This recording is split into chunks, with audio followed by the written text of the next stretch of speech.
I'm going to have to introduce your concept of Roy Kent as a sounder. How often I'm going to blast the word across the... Oh, is it bad? Bree's simply going to cut it out every time. You can't put that on YouTube. Yeah. Yeah.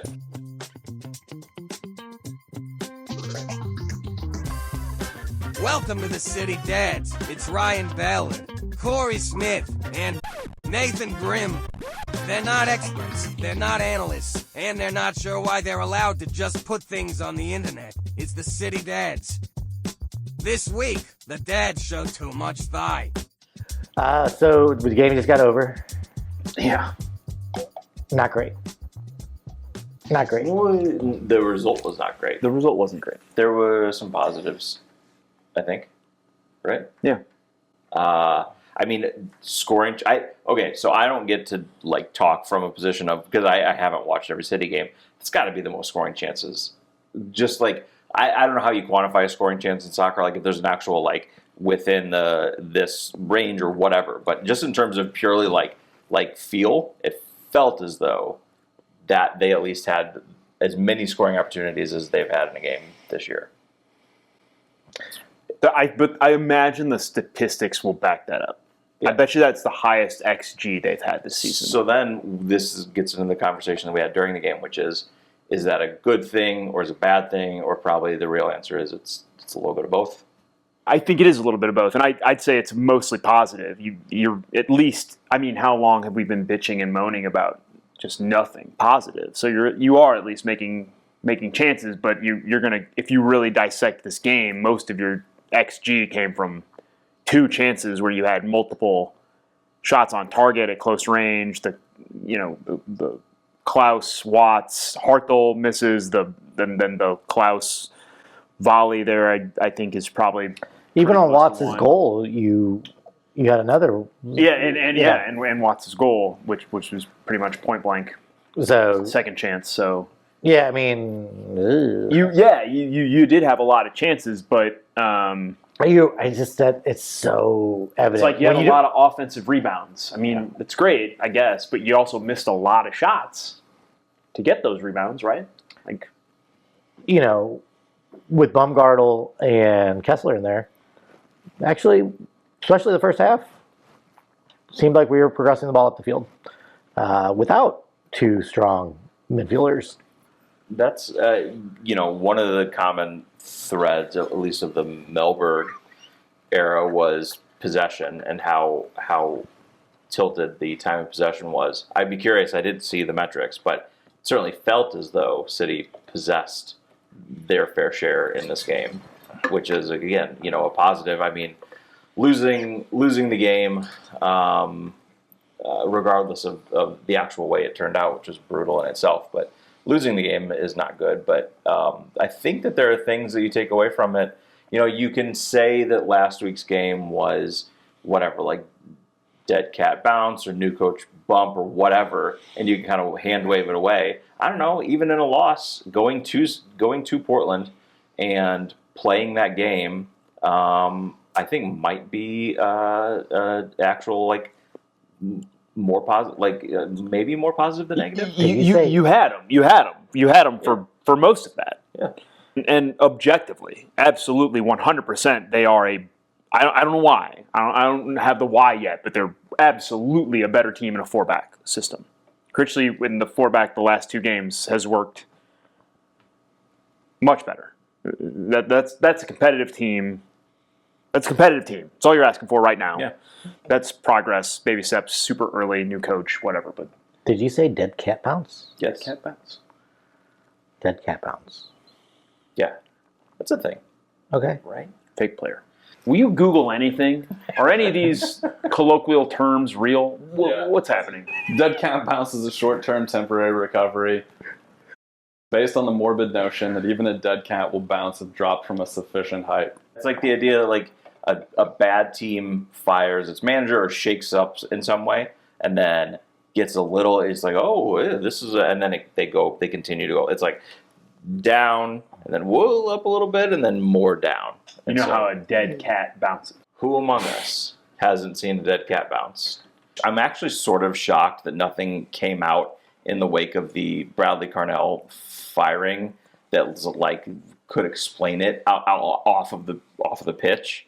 That there was some like he and management, but whatever. Like that there was something besides performance, because how are you firing a guy after doing what he did in his first year and then having like a second year that was just like probably a lot of regression?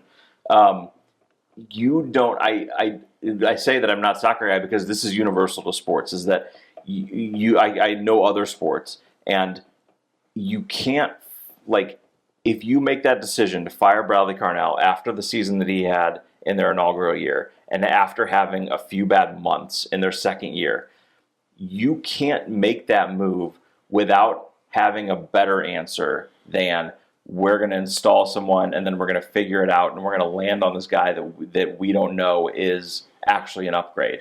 That's crazy to do that. You only make that move if, I mean, to tie it into like local, the local hockey team. I mean, you fire your coach because you know that Jim Montgomery is available and that he's going to be an upgrade. It speaks more volumes of the top down. It is unstable at the top. I don't think they're making the right decisions. It's also has bred a impatience to the fan base. Are we just going to fire a coach every 6 months? Like, what are we doing? And you are also undercutting yourself, because the next guy who comes in is going to say, God, they fired Carnell after like a few bad months, after taking that team to the top of the table in his first year, exceeding all expectations. They fired Melberg after a few bad months, which, well, fine. But like, why this job is going to become unattractive to people because they are concerned that they are going to not get a fair shake because of how these last couple coaches have gone. And it's just, it's insane that they fired Bradley Carnell, who's now having success at another stop, and did not have a succession plan in place that was, okay, yes, we know that we fired this coach who had an incredible success, but we've got someone in mind who's going to take us to the next level. It's crazy. That's the camera.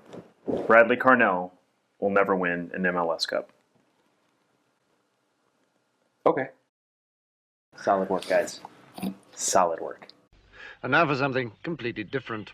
Oh, Grim, best roommate.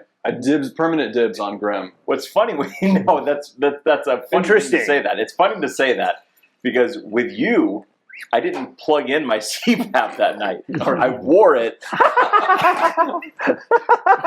But it was just more of like a comfy, like anything. It was like my blankie. So I just needed it on. Snore. Yeah. With a mask, maybe making it harder. It was like doing the wrong thing. It was actually You were suffocating yourself. It was harder to breathe. Hey, I know you have trouble breathing when you sleep. Now put this thing over your nose. It's going to do and nothing. Don't give you any extra air. So I have a CPAP. I don't use it. That's good. That's responsible and also thoughtful. Really thoughtful for your wife's sleep. Why do you have a CPAP? You got. I don't believe I really have sleep apnea. I think I was just fat.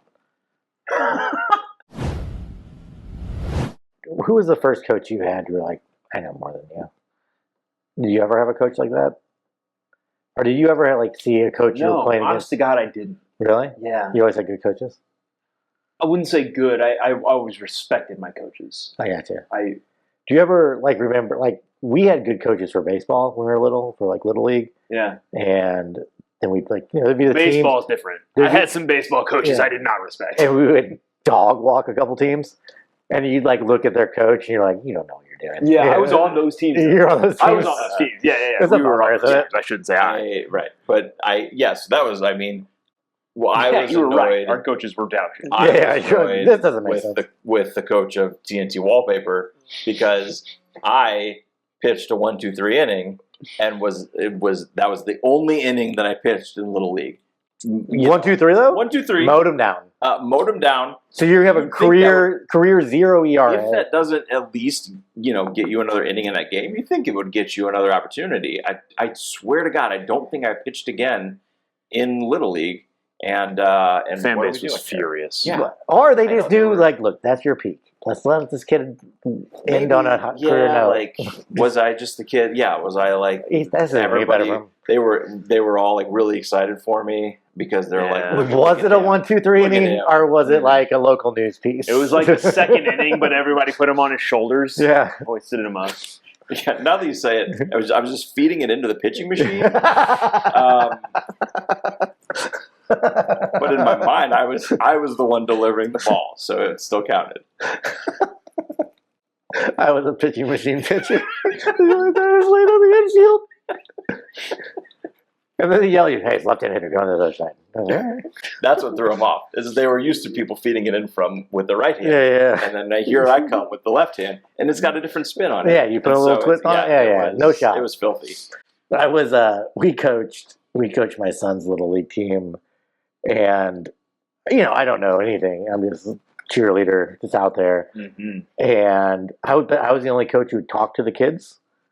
Yeah. Like no other coach. Right. The coach would be like, we're going to hit grounders. And it was like, you. And they hit grounders. And so I would like, hey, what's your name?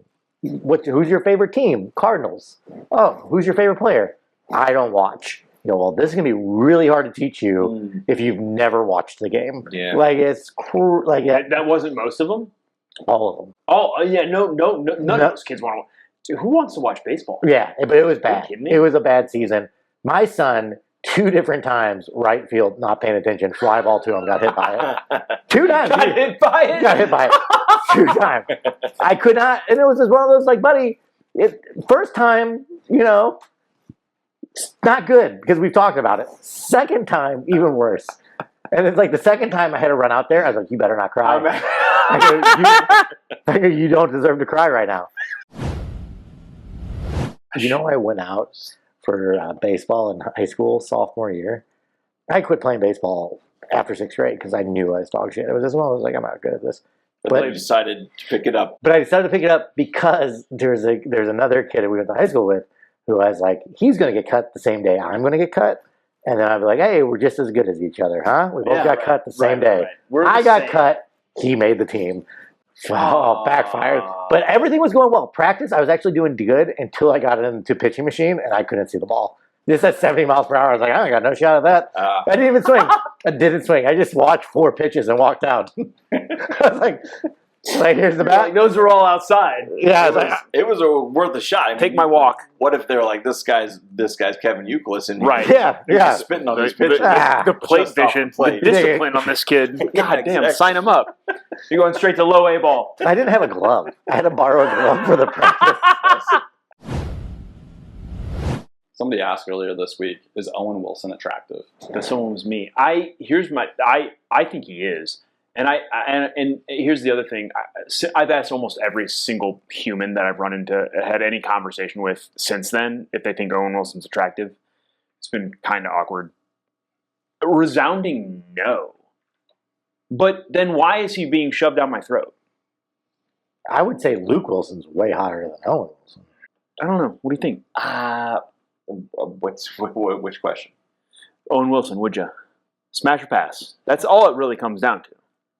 Yeah, like Wedding Crashers Owen Wilson. Like that guy was charming. Do you think it's changed? I don't know. I haven't seen him in much lately. He looks literally which is exactly the same. Why is he being shoved down your throat, or is like do you think I'm seeking him out? Yeah, you think I'm shoving him down my throat? Or I don't. Could be either one. What's his? He's in my role? throat. I don't know how he got there, but he's there. Behind enemy lines. Behind enemy lines. What a weird way to break in. Is like you're a fighter pilot, and then the entire rest of your career is. So he's also in comedy. What was it? Right. That's what you would say if you said, "Oh, your first role is going to be a serious, dramatic role, maybe a little bit of even action," and then he would, Bottle Rocket. I think Bottle Rocket was. I think Bottle Rocket was his first. But that was mainstream. Bottle Rocket, they made on there it's like an indie film, right? Yeah. And then he's with Gene Hackman. I think Gene. Yeah, I think he is Behind Enemy Lines, and it's just a strange turn. So anyway, no. Owen Wilson. Yeah. Give me Luke. That's not the question. It's not the question. You No. can have Luke too. Okay, here's the thing. If Owen Wilson's in the room and he's like, I'm going to say yes to him because he's Owen That's the Wilson. right answer. But is he hot? I don't know. I think he is. He's more attractive than any of us. Okay. Yeah. That's all I'm asking. If you were being He's a Jeffco 9. towered by the Wilsons. the Wilsons, who gets Who gets the front? Who gets the back? Oh, I first. contacted Luke. Yeah. Yeah. Yeah, I contacted Luke. That's fair. Also, yeah. I feel like the biggest takeaway from this is that you're like very attracted to Luke Wilson. I think Luke You Wilson. keep bringing Don't him you up. think it'd be funny to have a full blown like let Owen Wilson narrate? Oh wow! While you're not going to get that if you can't see. You know, like Owen, tell me a story. I mean, like I don't know. There's something there.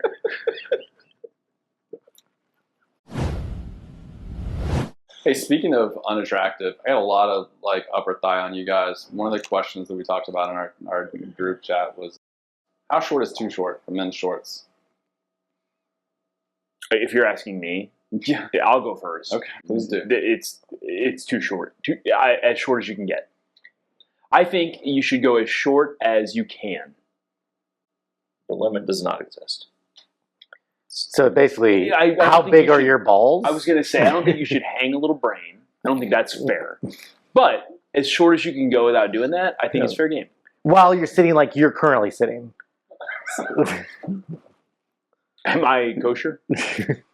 You said you'd tell me. Okay, I rolled my shorts for this scene.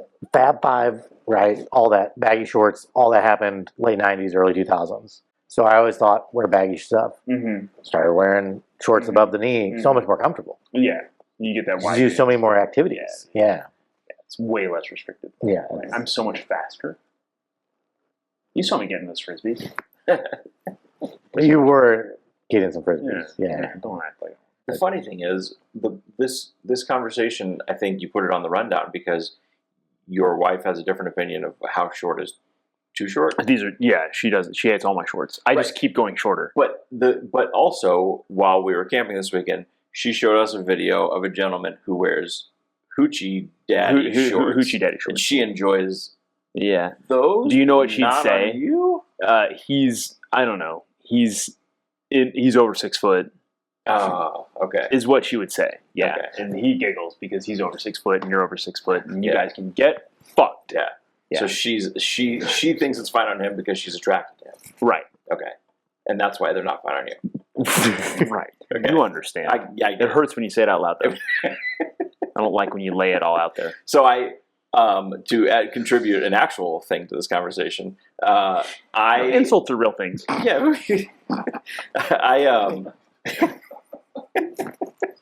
What else you got? What else is on the rundown? You want to talk about AOL chat room? Oh, okay. So this is the thought I had the other day. We're all AOL chat room veterans, right? What's the first thing you're asking, or you're being asked in AOL chat room? ASL. ASL. Right? ASL. Age, sex, location. We've all been in a 20-person max BBW chat room. Mhm. And it's all dudes. All 14-year-old boys. All 14-year-old Just boys. all Because 14-year-old we don't know what BBW means. Well, But somebody has to volunteer to be a female at some point. Yeah, right. Like, it's not, you have to take that role on. right. And everybody takes a turn, right? Sure. It's an unspoken This is rule. This is chat rooms. Yeah, this is chat room. This is AOL chat rooms. How many pedophiles has Chris Hansen and his team made in chat rooms? Chris Hansen's made a lot of dudes. Yeah, it's not zero. You're not showing up to that house. That is. Unless he has said some stuff to you to get you to that house.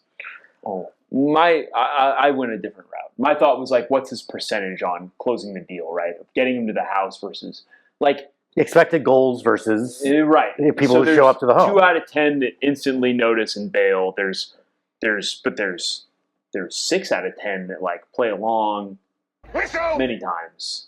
They never show actually up. right? Yeah. And then there's the 2 that actually show up. And Yeah. Chris Hansen's just made a lot of dudes. Whistle! Is all I realized the other It's day. a lot. Yeah. He's made a lot of pedophiles. Whistle! The golden age of catfishing. Yeah. That was I think. because no one cared. No one really cared. We were. It didn't matter. Yeah. It didn't matter. Yeah. We're all 14-year-old boys. Yeah. Well, as far as I know. I don't even think was it one person that was volunteering to be the girl, or was it like 9 of the 10 people in the room who were like, I'm a foxy 26-year-old, Yeah. 36, 25, 34, heard it in a Nelly song. Yes. That's. I think everyone was catfishing, and there Well, was and it's one still- person who wasn't in on it. And that's the thing is like, there's no way like you're saying anything at 14 of like, and then you would smush it in. Right. Bag of sand. Yeah. Like, it's just like you're like, it got me where I was going, You but can make them flat. yeah. You can flatten them. There's like screws that you can put in there. Yeah.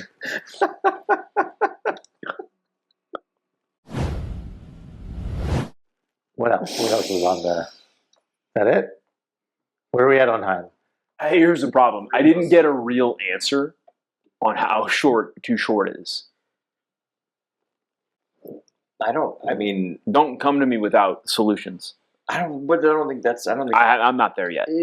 Well, I mean, Oh, I think like the 4.5. 4.5 is probably a good number. Yeah. Or you think you need to keep going? I don't know. Keep the boys in check. I think that's the answer. As long as Okay, it's so we're all. on the same page. Yeah, it's not necessarily a number. All right. It's subjective. I mean, the number's 3. It's this always gets 3 like inseams. this always gets bastardized, but it's what's the Supreme Court justice like? I know it when I see it. Yeah. Right. You'll know. You'll know. God, look at you. Citing case law to me. Yeah. Obscenity. Real quick, They're much better now. if I can give your rabbi a grade, I don't have a rabbi. your shorts are too short. Oh, that's a good. Saying if you can see his work. Oh, See. all right. Yeah. Circumcision. No, I think we're all Right. saying the same thing. Yeah. So, just to clarify, I show up to your party with 3-inch inseam shorts, but I'm wearing. You know have you ever watched competitive rugby? For the sake of moving the story along, let's say Yeah, they wear these underwear under them because they're grabbing each other's shorts. They're like lifting, hoisting. Yeah. It is Yeah. it's just tight. They're grabbing It's taut. arms. Yeah, nothing's sealing in all the juices. I'll wear those under, but the shorts will be short. That's okay. Yeah. That's fine. All All right. Glad we covered it. I get to go to the pool party. Yeah. I get to come in. Okay. Yeah. All right. Yeah. There we Like go. your Johnson, I think we've fully covered the topic. That's it for this episode of the City Dads. You've been hanging out with 3 guys who still can't believe this counts as content. Remember, they're not experts, they're not analysts, and frankly, they're still figuring out how microphones work. If for some reason you enjoyed this, like and subscribe to the show. The dads need the validation. They're the City Dads. They're sorry. And they'll try to do better next time. 12 years ago. Edit this out of the podcast. Stop it for a second. Yeah. Every time you say that, he'll never do it. I know. That's kind of right. Yeah. It's a joke. It's like a wink at the camera. Oh, I mean Just- it. I mean it every time I say it. He never takes it out. Oh. You're gonna cut this. Only thing we're keeping. Just us talking shit.